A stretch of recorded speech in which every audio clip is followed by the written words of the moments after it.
Hello, everyone. I'm Bram with Ayahuasca Alchemy, and I'm sitting here with a guest from Upstate New York. His name is Angell Deer, and Angell Deer is the owner, space holder of a retreat center called The Sanctuary. Angell Deer works with several traditions, several protocols, and in our conversation before this podcast, he indicated that the Sanctuary is a retreat center that really focuses on teaching shamanic studies. He also hosts retreats and allows other people to host retreats at the Sanctuary, in addition, trips to Peru. And so with all of that said, Angel, can you give us a little bit of a background where you're coming from, the traditions that you work with, the protocols you work with? And with that said, I'll just let you take it from there. Okay, thank you, Bram. Good to be with you and with everyone listening. Yeah, I'm mainly interested in Andean cosmology. That's where most of my teachings and work come from. I work also with Native American elders, grandmothers, and a few other traditions, but I would say for the past 15 years, the lineage that I follow, that's my altar and that's my work, is with the Andean cosmology. So an altar from the Andes, more the mountain side of Peru than the jungle side of Peru. I started mainly with what we call jungle work, medicine work in the jungle, done dietas and retreats there. But then I felt very close to the mountain and to the teacher there. And I worked with a teacher there for quite a long time. And as you know, it's the path of the student. We're always learning. So despite I've been studying for over 15 years, I feel very much like a beginner still. Yes, it's continuing to keep the beginner's mind never ends, it seems. Yeah. And curious, is the lineage out of the Andes, is that a Quero lineage or another group out of the Andes? No, it's not the Keros. I know the Keros and we walk with Keros even in our retreats. And that's usually the one people think of. But my tradition is more coming from the coast of Peru, from the coastal tradition. And there are a lot of debates about where this altar come from and where this prayer come from. And I think ultimately we don't know for sure 100%. Because Peru is all an oral tradition. There was no really writing like you find in Egypt or ancient sites all over the world. In Peru, you don't have that. But in many ways, it's quite universal because it's very much prayers and altars and directions and ways that are found in nature. And it's probably how those people originally found it or rediscovered it or remembered it. But it's slightly different from the Keros tradition, right? There are similarities. Obviously, many paths cross over, but it's quite different. But you have the three world, and you have the snake and the jaguar and the condor, and so you have elements of that cosmology that you will find if you ask a Keros elder about their cosmology. Okay. When I think of mountain shamanism in Peru, and particularly as we get to the coastal region, I think of Chavin, and then I think of Huachuma. But are you talking about more northern and Trujillo and that area, or? No, more like Chavin. Yeah, more like what you find in Chavin. Yeah. Okay. Have you? You've spent some time around Huaraz and Chavin then? Yes. Yeah. Those places are quite extraordinary, right? So it's a bit beyond words. It's hard to describe. Yeah, absolutely. The energy. But people think of Peru as one tradition or two tradition. Maybe the Shipibo in the jungle and the Keros in the mountain. But there were so many cultures with different traditions, and the Nazca culture is very different from the other cultures, etc., right? Yeah. Because landscape also didn't allow very much people to mix that much, right? It's a very high landscape, complicated to get around. So I think a lot of cultures maybe came from the same people originally and then evolve as they settle in different valleys on the coast or the jungle. Then they evolve in slightly, completely, sometimes even different traditions. Yeah.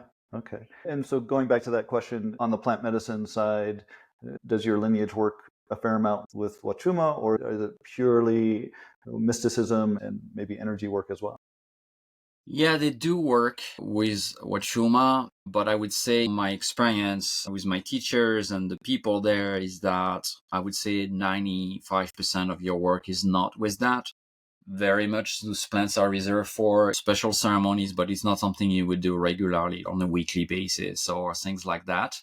In fact, my teacher said that you should not do it more than a couple of times a year because it takes that long to integrate. And it's very Sure. much like a vision quest, right? You're not going to do vision quest every week or every 2 weeks. And the teachings are very grounded, very land oriented. My teacher is a farmer and he has bees and he makes essential oil and he grow corns. And so a lot of the teaching are connected to connection to land, Uh-huh. to community-based practices, right? And the ceremonial aspect with entheogenic medicines is part of it, but it's Hmm. not the main practices. There are many ceremonies, rituals that don't involve wachumas or obviously ayahuasca or other plants that you would find in the Peru country as it Yeah. is now. Yeah. And that leads me to a question about the influence of the gringos, the Western in Peru, if that influence, because of our desire to have these big experiences, has really led to an imbalance in the practices, both in the jungle and also in the mountains, where there's maybe Mm. an overconsumption of ayahuasca or wachuma. Uh, can you comment on that? Your thoughts on that?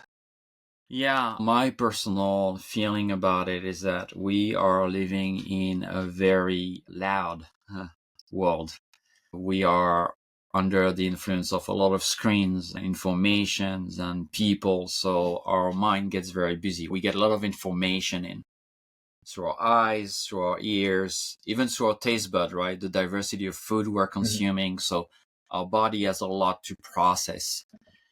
And indeed, if you want to hear the more subtle voices of spirits, the voices of nature, it's very hard to hear it when it's noisy, right? You need to quiet down. And I think the loud plant, that's what I would call ayahuasca or wachumas or psilocybin or peyote, they are loud. It's hard not to hear them. I've Mhm. become very popular because they are, I would say, easier to hear. No, maybe not easier to work with, but easier to hear. But as a foundational aspect of that cosmology, when I asked my teacher many years ago to teach me, first he didn't want to teach because he said I'm not a teacher, and he really didn't want to be involved in that. And I hang out with him for a long time. And one day he said, "Okay, I think I'm ready to start sharing some teachings with you, but I'm going to ask you to plant this corn." And he just go in his pocket and give me some red corn seeds, one of the many corn variety of Peru. And he said, plant this corn, grow it, harvest it. When you get your own seeds, plant those seeds, and then come back to me and I will start teaching you.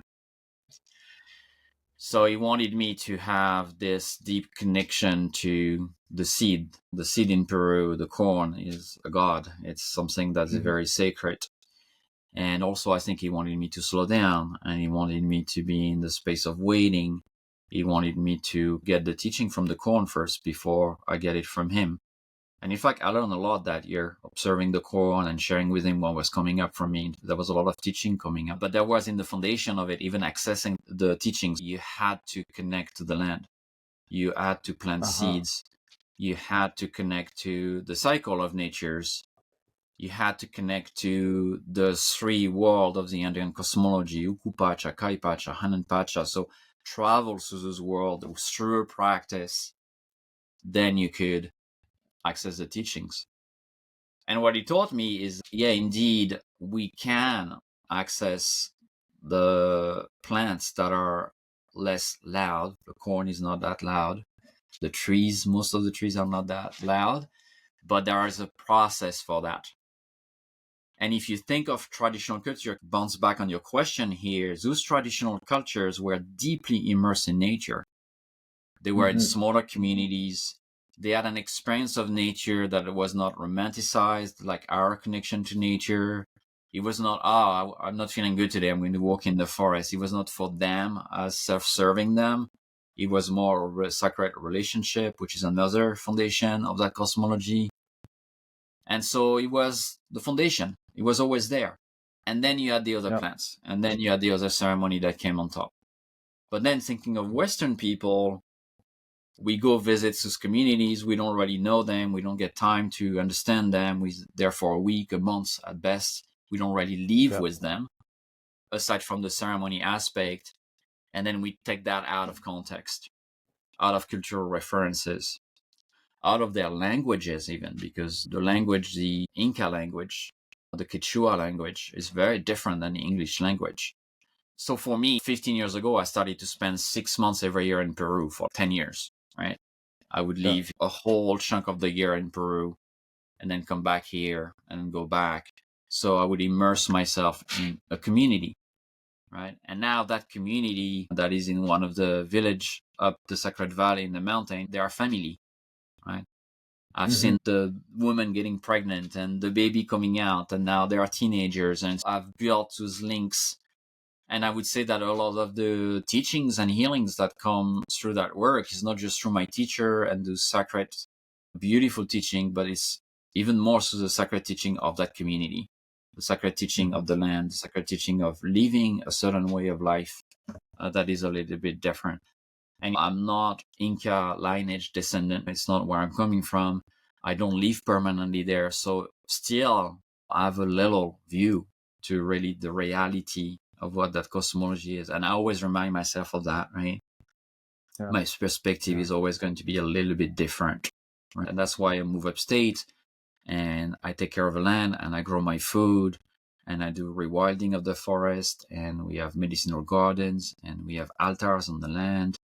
And we raise bees. We do a lot of things with the land here because I know that's important to work also with where we are, with the land. I'm not living in Peru. I'm living in the US, right?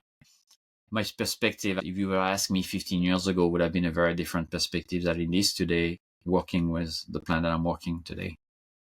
And so with what you just said, when someone comes to you, comes to the sanctuary to learn, because the sanctuary is a teaching space, how do you take the Western context of time relative to one's professional work, and then only having a small amount of time to come up to the sanctuary, and some of it's done online? How do you adjust for that, given the importance of what you just talked about?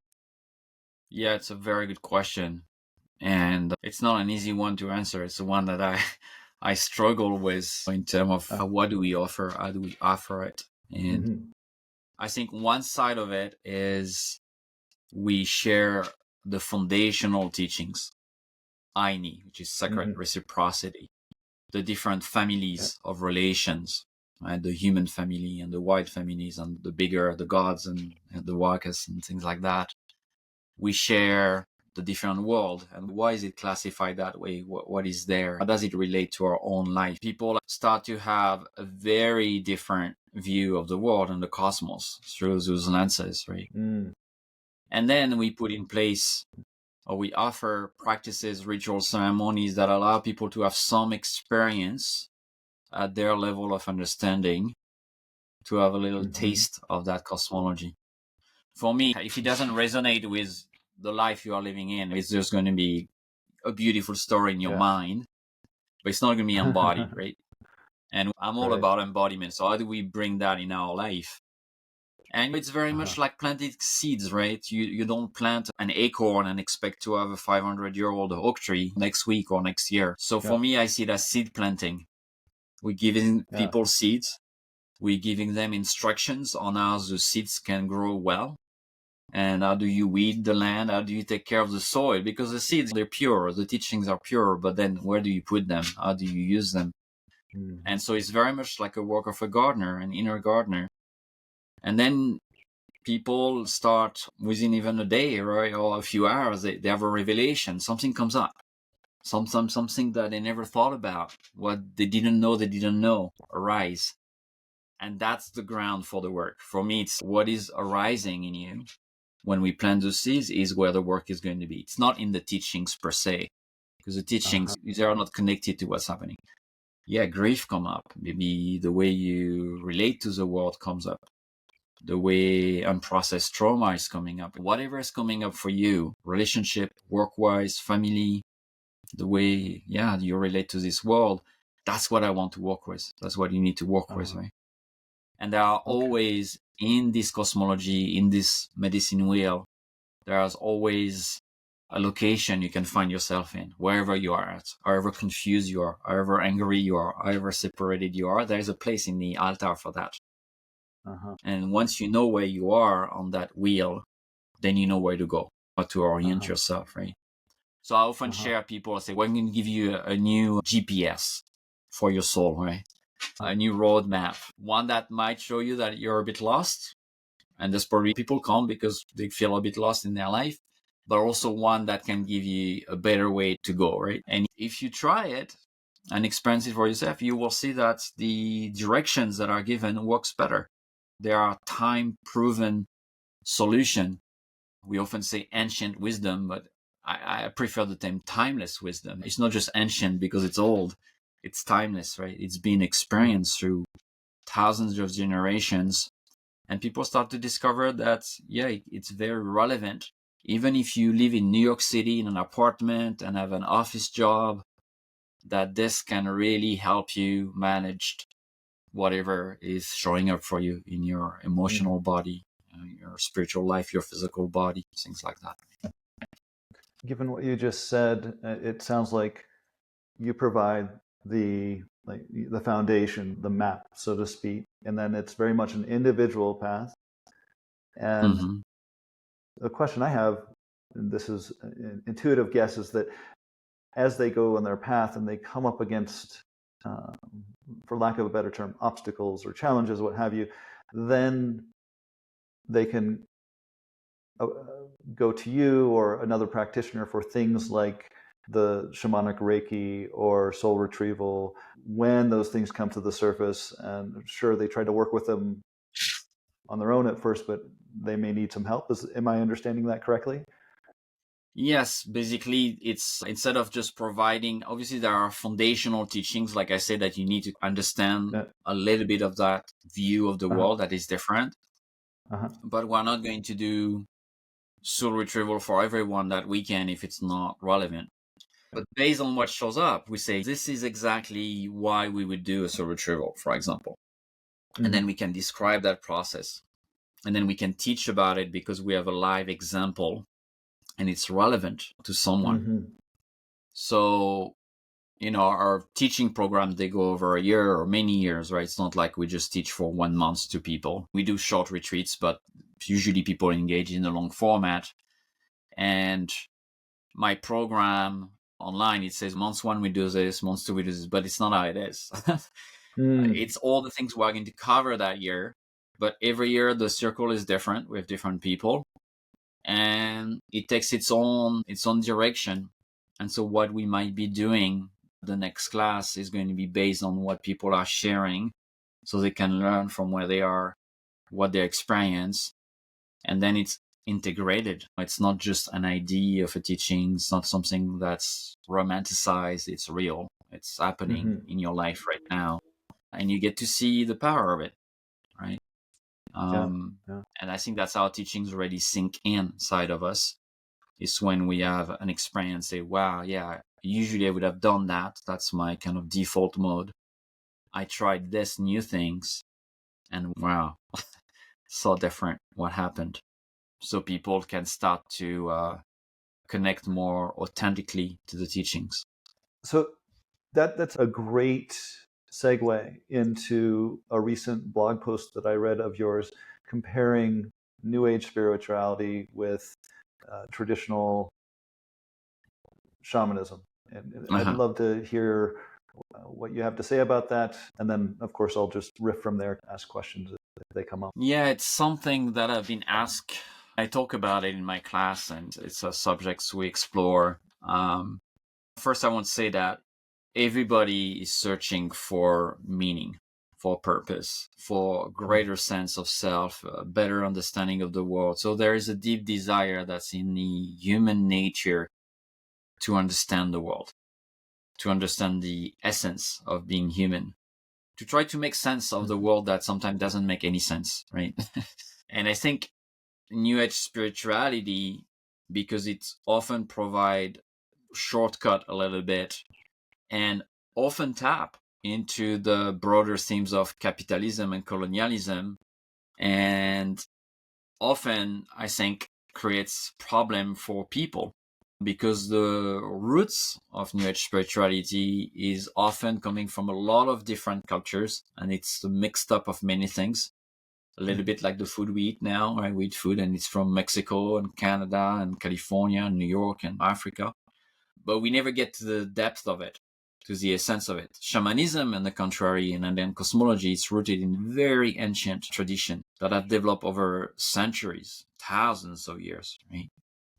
So often the depth that is required for changing the self is not that present in New Age spirituality, and can be like what I would call a painkiller, right? It's a quick effect. It works immediately, but it doesn't resolve what's at the bottom of it. There are also the problematic of cultural appropriation. Often those spiritual practices, they come from marginalized cultures. They really taken out of context. You can think of the chakra system, for example. That's one that's very common that people use, but it's not always understood in the context of the culture it comes from. And so it tends to be simplified and repackaged to fit Western consumer preferences, to fit our mind, to fit our desires. And very often, what it does, that kind of spirituality, is that it keeps serving the system that is creating the issue in the first place and the pain in the first place, right? Also, one of the things that's very key in all the native teachings I've studied and in Andean cosmology is that there is a deep connection to land that you can't avoid. And very often in the spiritual teaching of New Age spirituality, it's really disconnected. It's what we call upper world teaching. It's very in the clouds, in the skies, in the stars. And there are beautiful teachings there in Andean cosmology, but those teaching comes quite far or late in the medicine. There are many steps for many reasons. There are many roots to be developed before we shoot the tree up. We cannot go up before big roots. There are many things to understand before we get to those teachings. And the final one, which is probably not the smallest one, is probably one of the most important, is that those ancient teachings are very connected to community, social justice, the world at large. It's not individual healing ever. It's always shared healing. There is not, in fact, there's a problem in the tribe, in the community with someone that is sick. It's done as a community. We look of why that person will get that. Why is this happening in the context of the community? So there are a lot of responsibility as you take on those teachings and maybe want to practice them to stay connected to their roots, which is community connections. So moving beyond individualism by building, contributing to community practices, incorporating awareness and action that supports social, environmental, and economic justice as part of the spiritual practice. Very often people say, I'm not interested in politics. I'm not interested in that. This is not spiritual. But this is a very Western way to look at it. The native tribe, even in America, they have their political system. The way they live as community is the root of their teachings. And that's where everything emerged from. In fact, there are no ceremonies that is not in service of the system. Right? But I think because of the Western world and the Western mind, that spirituality that doesn't recognize and address social injustice, environmental injustice, and community issues is not a valid answer, and will not ultimately answer what we're trying to heal. Because it feeds on individuality, it feeds on separation, even with beautiful phrase and wordings that it's all love and we're all connected, but it's not really acted upon. It's not the reality of it. Right? And my teacher always says there's no point doing any inner child work working with your inner child if you first don't take care of the suffering of the children in your community. It's irrelevant, it says, right? So they always look at, shadow work. What are the shadow in the community? And when you think community, you can think my country, you can think my family, right? You can think anything, the whole world, the whole planet, because that spiritual way of being in life through those ancient ways is in service of the world.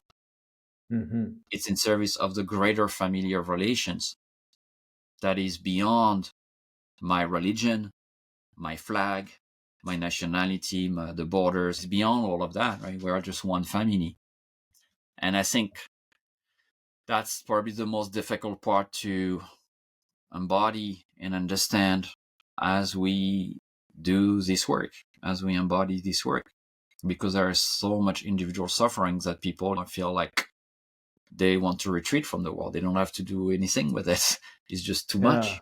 And there is a balance, right? I'm not saying there's no individual work, but it is always done as service to the rest. It's always, it's so deeply rooted, it's almost impossible to explain with words, but it's very much how the rest of the world beyond humans works. The river doesn't drink its own water. The oak tree doesn't produce a corn for itself. It's for the animals. It's for the deers. It's for the chipmunks and the squirrels, right? So in nature, anything that it's in essence is always in service of the greater collective, way beyond the self. And yes, the self needs to be healthy. The self needs to be in alignment with its purpose and soul essence. And very often, we don't have any of that. We don't have the alignment because we don't know really who we are. We don't understand what human beings mean in the world today. And we don't have the connection to the greater collective. As you were talking, something came up for me in regards to personal healing, in the sense that could be, and I'd love your feedback, it could be very helpful that if I have, say, shadow work, depression, anxiety, what have you, and there can be a reframe of, if I work on the shadow, through that healing, how can that improve the lives of others? That, or the other way to look at it is, my shadow is coming forth and it's negatively impacting my community. And then if we reframe that to, let me work on the shadow to reduce the suffering that I'm causing in my community, in the world. Or is that still self-centered gobbledygook? I think it's and both. Right? It's like what you're saying and what I shared, they come hand in hand. But when I look at literally every single elders I've worked with or that I am working with or teachers, they are deeply involved in social justice. They are deeply involved in environmental protection. They are deeply involved in community healing. And that's the majority of their work, beyond just their healing. In fact, sometimes they even have physical illnesses because of doing that, or emotional illnesses because of doing that, but they still stay in greater service because this life is not really about us. It's about the others. That's one of the teaching of Andean cosmology. So it's not about you, it's about the others. And in the same teaching, they say there is no others. There are no others. So in fact, the serving of the others is a serving of you. But the two teachings are mixed together. But in New Age spirituality, there is no other. We're just one. It's missing the parts because it's out of context. It's not about you. It's about the others first. Okay? So you see, and I think the point I'm trying to make here is that the mind wants black or white. It wants, okay, is this or is this that, right?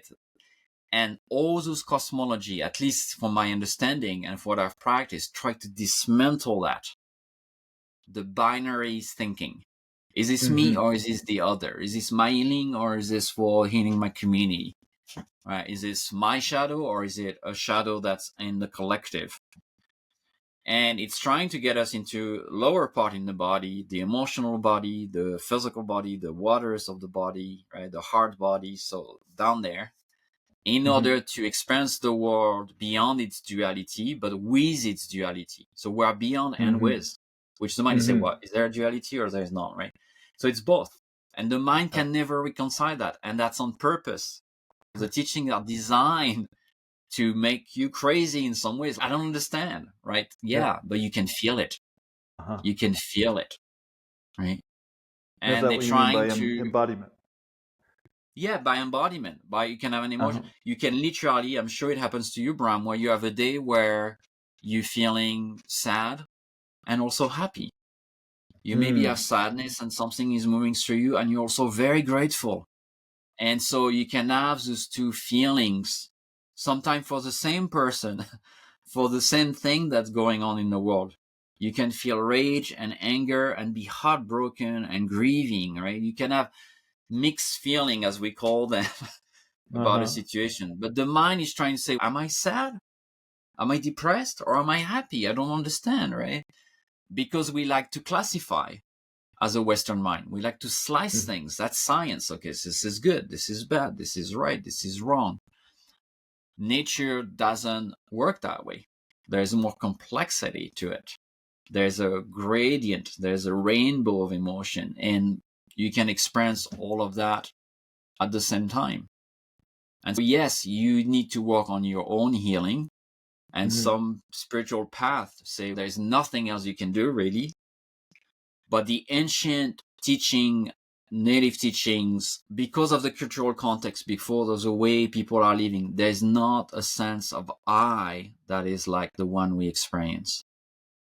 In fact, in the Quechua language, in the ancient Inca language, there is no word for mine or my. You cannot say this is my house, or this is my bag, or this is my pain. It's always a we, an our. It's always collective. It's our house. Because guess what? The house was built by everyone. And it's a shared house. If you have a TV, because you're one of the very few in the village that's the one, everybody comes and watch it, and nobody feels like, oh no, it's my TV, it's in my living room. No, everybody's there watching. Same for the way the children are raised, right? They are raised as a collective. It's not just the responsibility of the parents. It's the responsibility of everyone to watch upon them, to take care of them. And the sense of self, the sense of separation from the rest, not just human beings, but nature, cosmos, spirits, is very hard for us to understand because our sense of self is very different. So even when we say, well, there are no others, said in the English language, from my own lenses, from my own feeling that I have in my body when I say that, I'm sure I will never understand it to the depth that someone that lives in a native community in the forest, in the jungle, what we say when a sad person would say, there are no others, we're all connected. It's a different vibration. It's a different experience, right? And so that's, we have to live with that paradox, but we have to be aware of it. We have to be, conscious that there is here something that is part of the great mystery for us and might remain, that we might never fully grasp to the extent an Aboriginal people in Australia, for example, will experience, right? When I spend time with them, it's just beyond words, the way they connect to nature and their presence and their essence. There is something that is, I could study with them my whole life. I would probably never experience it that way, right? And that's okay. But at least we know where we need to go, where we need to walk towards. And we also become humble because we're like, okay, I don't know. And there is still a lot of things that I need to work on to experience the world through a way that I experienced in my culture 5,000 years ago, let's say. A long time ago. And once again, you've gone down a path that segues so perfectly into another blog post, which was about the more human one becomes, the more divine. And you talked a lot about coming to one's own authenticity. And the sense I got when I read that was you were talking as a teacher, a guide in the shamanic studies, how we are human as teachers to whatever extent we are teachers, and more human, more authentic we become. Then that is the path of divinity, if you will. And that's something that is often forgotten, particularly among people who attend workshops, trainings, and so forth. Can you riff on that a little bit? Yeah, it's such a big topic. Mm, um, I think the first thing I would want to say is I think we all aim as human beings to be loved unconditionally, mm, to be allowed to be imperfect, to sometimes fail, sometimes we're not at our best, and it doesn't come out of our mouth in the best way. And I guess when we walk those ways, we aim to be very kind and compassionate with ourselves when that happens, and to mm, keep developing a sense of love. And I know that most people hope to be in relationships, either with their lovers, with their family, with their friends, that mirror that say, hey, I fuck it up, I'm sorry, and say, I love you, that's okay, and we'll do better next time. So we're looking for a reflection. But very often, even if it's something we desire for ourselves and we desire to receive, we don't give it very easily. mm, We find faults in others, we stop talking to them, we judge very quickly, we get triggered very quickly, and there are many reasons in our culture for that. That's maybe another topic, and we don't really allow people to be human. Right? We don't really mm-hmm, allow people to sometimes fail us. Right? Everything is created with its opposite. That's the foundation in that cosmology. When light is created, there's dark. When one mm-hmm, emotion is, there is an opposite one. So everything comes in pairs. Right? There is always relationship. And so I always tell people that sometimes they complain about their kids or their wife or their husband. I say, yeah, when you made an agreement, a secret agreement to be in a relationship with a partner because you love X, Y, and Z in them and you're going also to get what's not there. You're going to get mm, another side of it. I just became a father a few weeks ago and I have a new baby. oh, Right? So am I going to wake up in the morning and be just so pissed off because I didn't really sleep? I was interrupted every hour or two by my beautiful little daughter crying. No, I have immense gratitude, not only for her, but for my wife that has to do the breastfeeding and all that. But as I make the agreement to become a father and to welcome a child in my life, I allow in it everything that comes with it. What's going to be easy mm, and what's not. What's going to be good and what's not. What's going to be enjoyable and what's not. I can't say I just want that.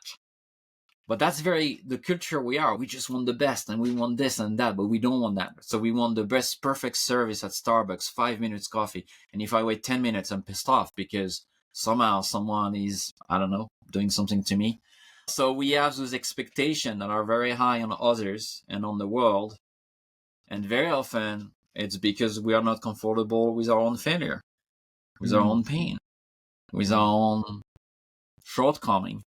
And for me, I think it's really important because that's the way I learned with my elders and my teachers, that they are imperfect human beings. mm-hmm, But that doesn't remove anything for their humanity. Quite the mm-hmm, opposite. In fact, it's when they are able to come to me and say, I'm really sad at the moment. I'm moving a lot of grief. I've been feeling mm-hmm, very depressed. Or there is this relationship with that friend. I'm really angry and I don't know. I don't know how to love right now. And I'm challenged. But that's my work, right? And they're very honest.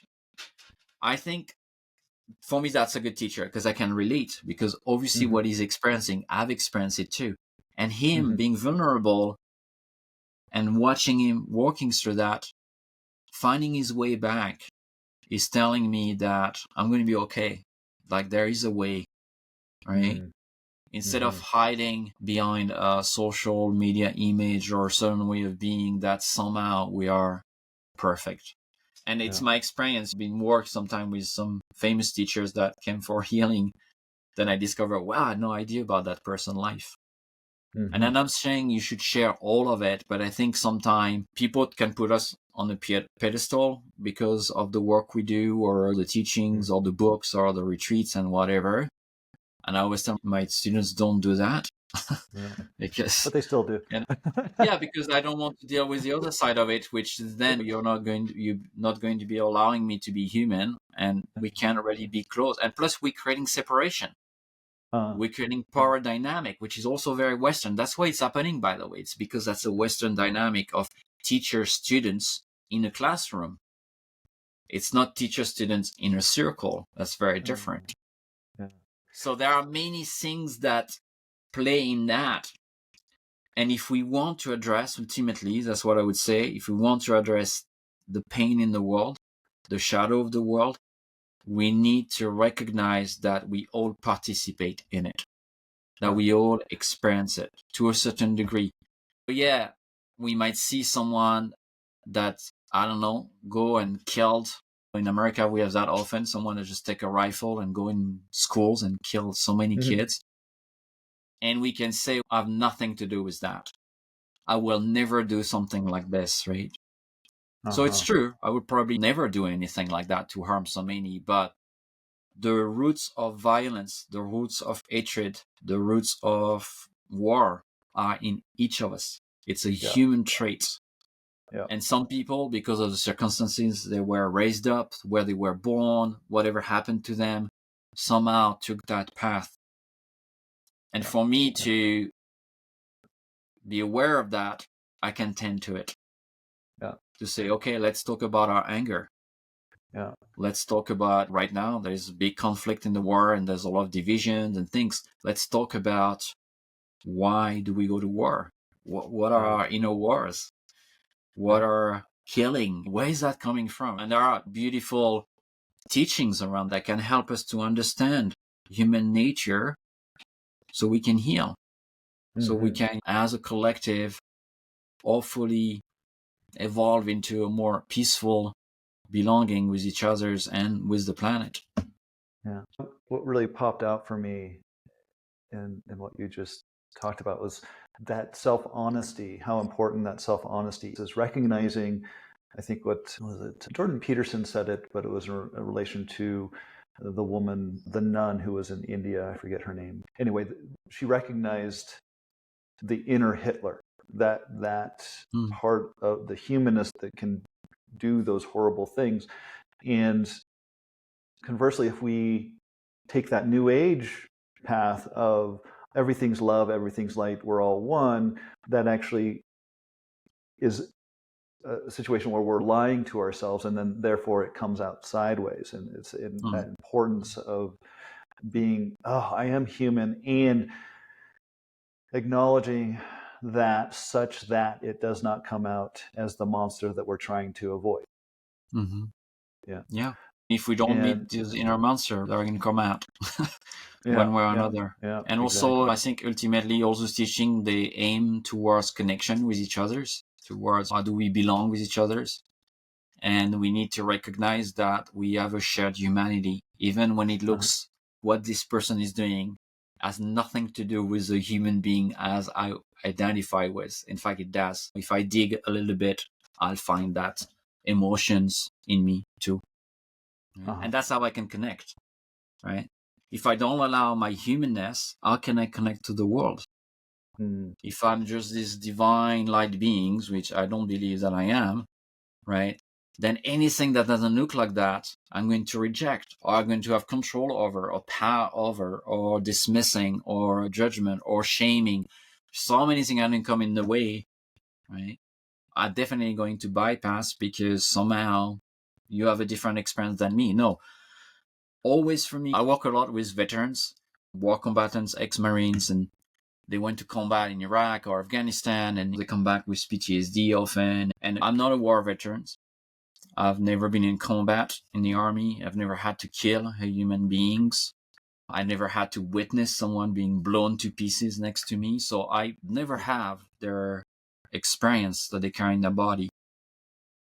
But for me, finding the commonality of humanness between them and me, being able to cry with them, being able to see their beauty, the man that is struggling there, that has to live that, allow me a bridge into their energy body, allow me a bridge into their emotions, into their spirit, and then we can work together as a dance.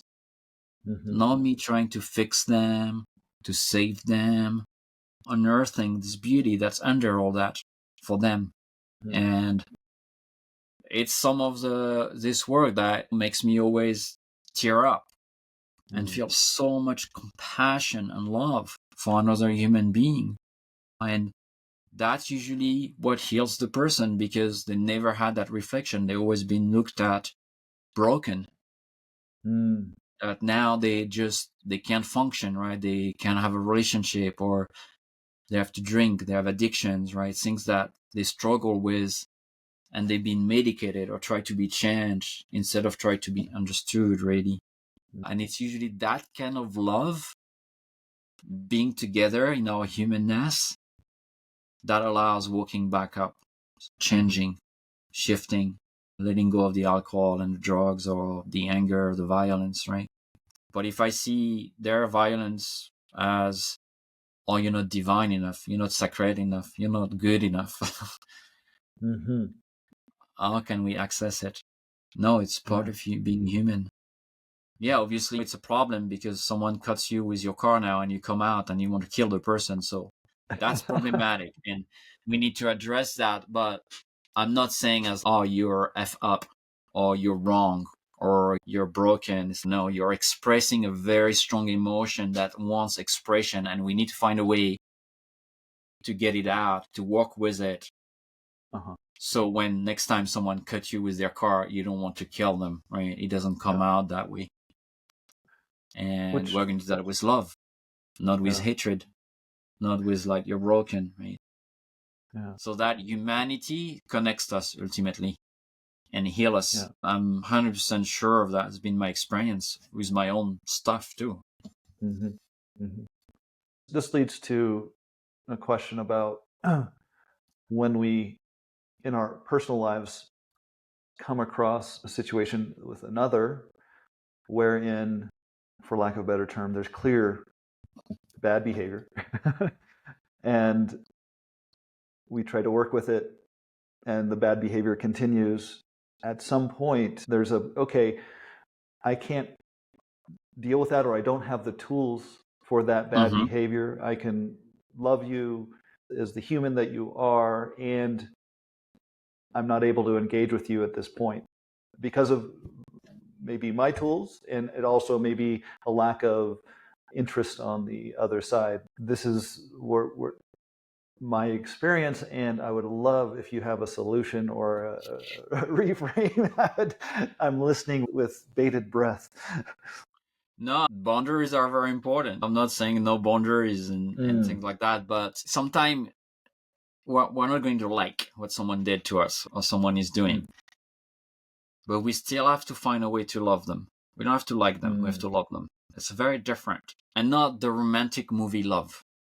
Sometimes me Yep. telling you something difficult to hear is in fact loving you more than saying, oh, don't worry, it's okay. No, saying, hey, it was hurtful and this is what I felt, but I love you, I care, but I can't have you in my life if you're like this. So we can put a clear boundary. We can say no very clearly about what we allow or not in our lives. But even if we let go of that person, even if we separate, we have to stay connected through love. So a kind of love that's, yeah, I wish you well, but in a good way. I wish you heal that. I wish you find the good teachers. I wish you find your way through that. I really wish that, because we are related, because you impact my family, because we are family, because your healing is my healing ultimately. And that's the hardest part of the work. Yeah. I won't mention the name of a president in the US that I have very hard time to love, a past president. And my teacher was like, this is your homework. If you're feeling so much anger and rejection and disgust, I'm not saying you have to agree with anything he says. I'm not saying things are not problematic there. We're saying you have to see the pain. You have to see the boy in it. The little angry little boy.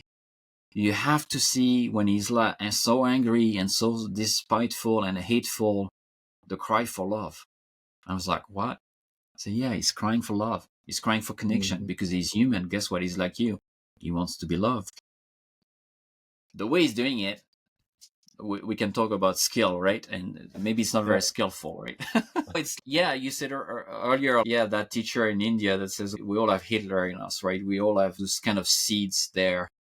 And I think that's the way we have to do the work with each other, right? We have to put boundaries. Sometimes I put strong boundaries with people, and that's clear. But my work with them is not over. I have to sit at my altar.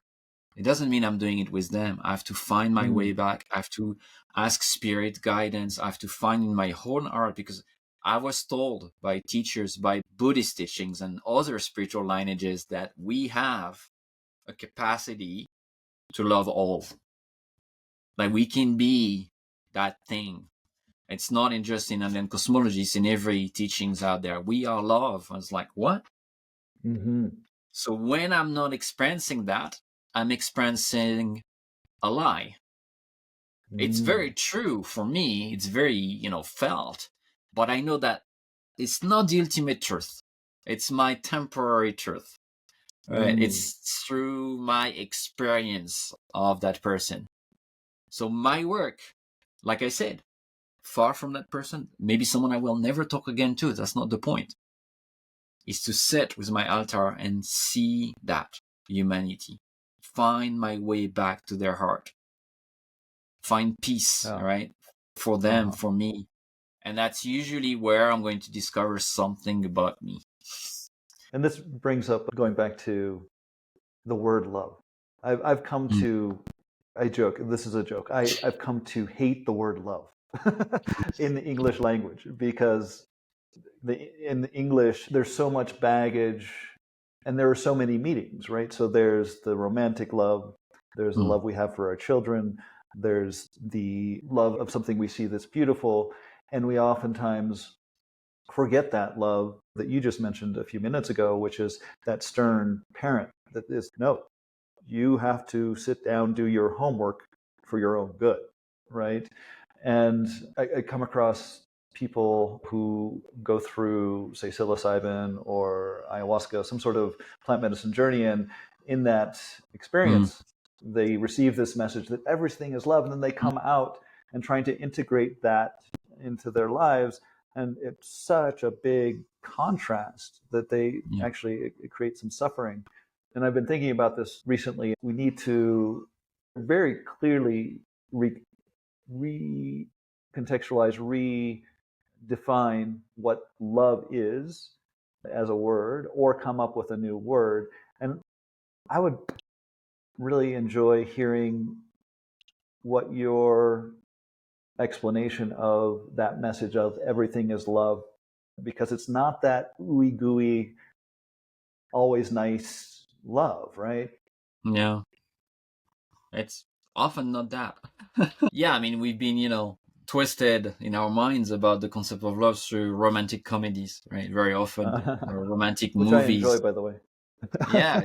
They're nice. I love them too, right? Or the fairy tale, right? The prince and the princess got saved, but I don't know if you saw that in all those tales, they got married and live happily ever after. It always stopped when they got married, right? Right. The story doesn't tell you what happened after. I always joke about that. But for me, I think if we want to find a universal definition for anything, by the way, not just love, we need to step out of the human-centric, anthropocentric definition. If it's universal, it cannot be anthropocentric. Right? And so the teaching always tells us that. It's like, what are the experience of your other relation beyond you, beyond human beings? So for me, I was like, okay, so there is a kind of love that is palpable for me between a tree and the land. There is love. That's love. Between the sun, our star, and the earth. Between the bee and the flower. Maybe it's a little bit easier because they're having sex right there, right? She's helping the flowers. So maybe we get a bit entangled in that. But between the rivers flowing through the valley and the people that live there in good relationship with it, there's love flowing. There's love flowing. There is even, if you like the exercise to do that and to sit with it and to watch it with the tree and the land, there's also a kind of love between the light and the darkness. There's a dance. There is a relationship there. So for me, when I look at that, so I decentered myself. I take myself out of the equation and I look at what is it? If it's universal, it's not just a human experience. So how is it experienced by the others? Then I start having different views, different perspectives, and all of that is love.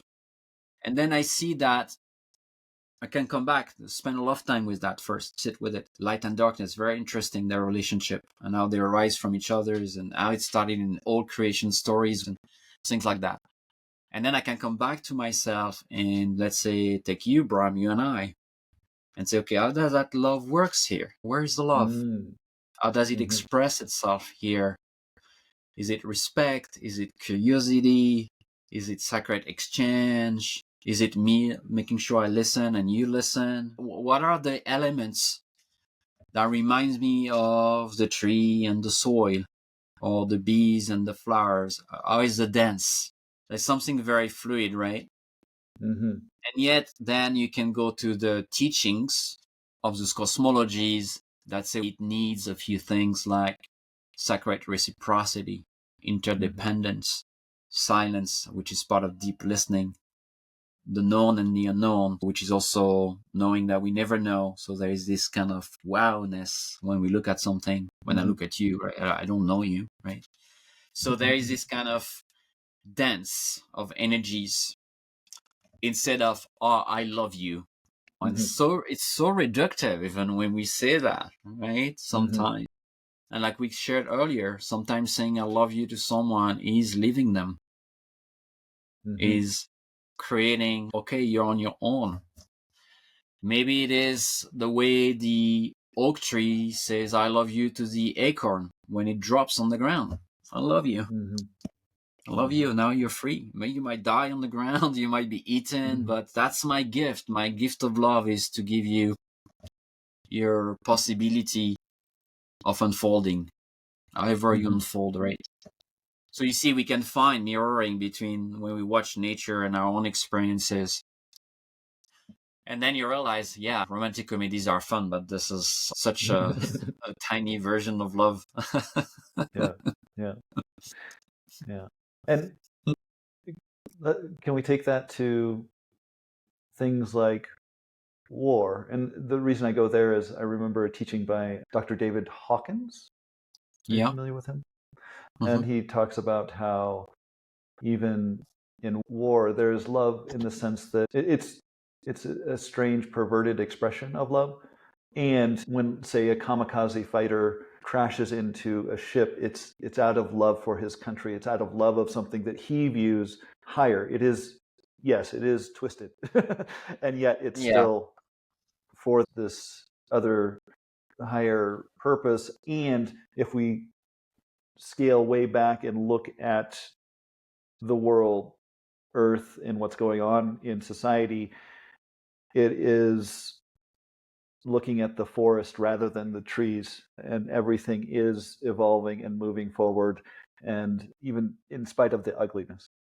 I'd love to hear your thoughts on that, because it's hard. Yeah, from that medicine wheel that I study, from that cosmology, war is a broken or not a good relationship with fire. It's an excess of fire. It's a loss of relationship with the sacred fire. And yeah, Joshua Trey in the Emerald podcast did recently an episode about that, and what he was talking about it, and I really love what he said, because that's what I've experienced. We're in a world that has an excess fire. And excess fire in our mind comes as anger and hatred. It's very fiery emotion. And then on the collective, it comes as harm and wars. It comes as global warming and burning forests and many things. There's a lot of fire, right? There's an excess fire. And fire, like all the elementals, they have an equilibrium point. And They have a side where they create life and sustain life, and they have a side where they destroy it. Flooding and rain and wind, tornado and breath, right? So there's always a side that is creator of life, supporting life. And when it's on excess, unbalanced, it destroys it. And the process of creation and destruction from an elemental perspective or an evolution perspective are necessary, right? There's always the two gods, the Shivas, and it's always there. There's always the two forces. But now, when we bring it to the human-centered experience, we're doing something that very few species do in the way we do. Even war. Ant colonies goes at war against each other's. Even monkeys, chimps, but they're a bit closer to us, so I don't know if it's a relevant example. But they would go at war for territories. If one territory doesn't have enough food, they will go and steal the food and kill potentially others. So there's always, in nature, there are some kind of wars, but not in the way we're seeing it. Not in the scale we're seeing it, not the way we're doing it. And that kind of war, so in that medicine, what happens when there's an excess fire, what is behind it is stagnant water, because the fire is going to burn the water and make it boil and purify it. So they say there is unmetabolized grief, unprocessed grief. And when we have unprocessed grief, a pain that we've never processed, anger stay on top, right? Until we can go through the phase. And the medicine wheel has a specific path to help us through that, right? So the way I'm seeing it today in the world, and very often if we look at any war or conflict, it's very often unmetabolized grief that is there. And then you have the arch of separation and greed that's on top of it, the capitalistic system, right? Resources grab, which is one of the main reasons countries go at war very often, is to grab resources, to have power over resources. That's what Europe has done for hundreds of years, right? We wanted resources of humans and we did slavery. And then we wanted gold and we went to South America, etc., etc. So there is that. But okay, why human beings were doing that? There is some kind of problem with their fire. There's some kind of problem with their water, their emotions. And there is ultimately a sense of disconnection. The only way you can harm the planet is that you don't see it as a living being. The only way you can burn an entire forest just to put some cows on it is that you don't see all the lives that are there. You don't connect. You don't have empathy. You don't have that sense of connection. I don't have the answers or the solution for the world, but it's ancient. It's been in humanity for a very long time. And I would end by saying that in societies that have been peaceful for a very long time, traditional societies, they have ceremonial rite of passage rituals for men to go through fire experience, fire initiation. Their relationship with the fire has been metabolized through a ritual, through an experience. And when they see little kids, when they start being teenagers, fighting with each others, that's when they do the rite of passage. Those rite of passage, by the way, can be quite violent in the sense that you might experience the pain a lot yourself. So you realize, oh, there's a better way to use my fire, right? So native society, it's not like they didn't have wars. Sometimes they had it, right?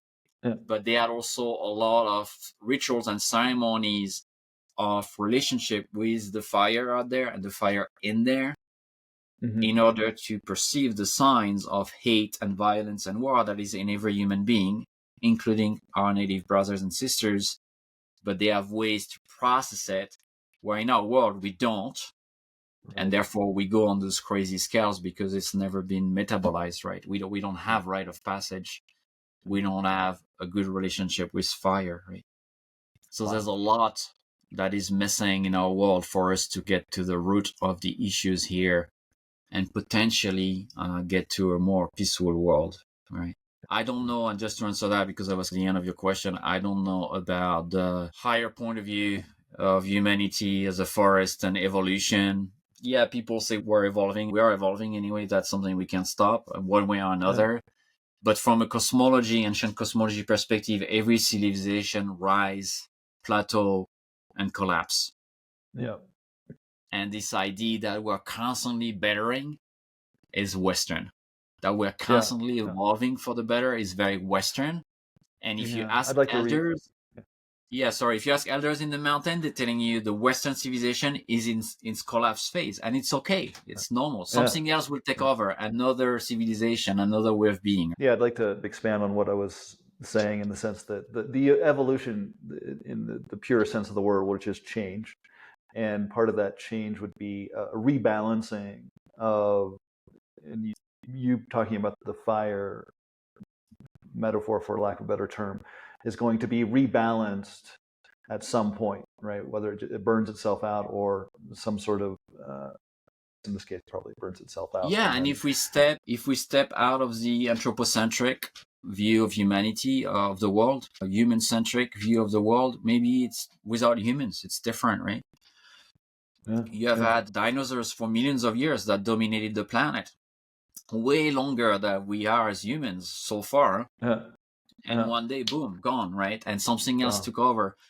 And we can see them as primitive beasts, which I don't think they were, given the length of their evolution. I think they were also very smart. Didn't save them, right?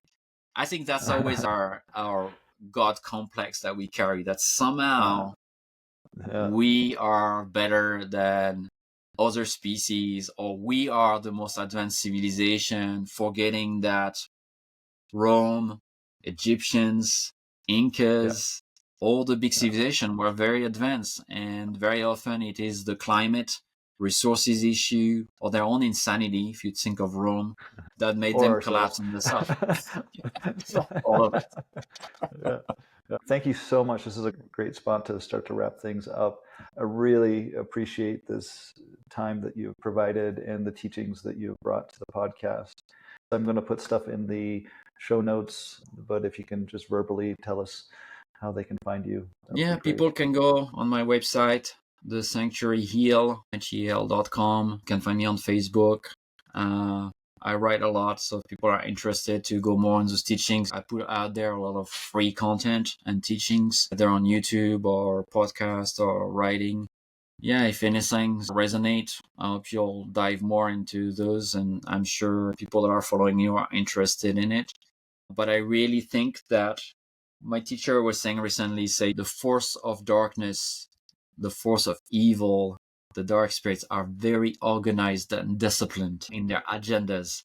So he say, if you decide that you want to be on the side of good and betterment and love and this light side, even if I don't really like the term, you need to be disciplined. You need to be committed. You need to be relentless to it. And it means with your own shit and also with what's going on in the world. So I think it's time we all double down and on our commitment, because there is a need that is very obvious right now for all our relations, Metakiasin, as the Lakota would say. Si. Thank you so much. Thank you, Bram. I really enjoyed this time together. Likewise. All right. Thank you, everyone.